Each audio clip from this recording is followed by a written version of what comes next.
अर्थसंकल्पीय अधिवेशनाचा आजचा शेवटचा आठवडा असून कामकाजाला अवघे 3 दिवस उरलेले आहेत। अंतिम आठवडा प्रस्तावावर दिवसभर आज चर्चा होईल। त्यानंतर मंगळवारी यावरती प्रश्न उत्तर होते।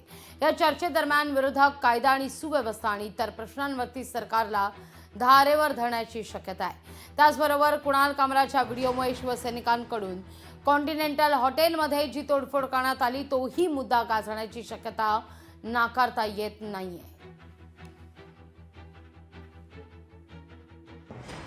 या सगळ्याविषयी अधिक माहिती घेण्याकरता थेट जाऊया आपल्या प्रतिनिधी मीनाक्षी म्हात्रे यांच्याकडे। मीनाक्षी, काय अधिक माहिती या सगळ्या संदर्भात?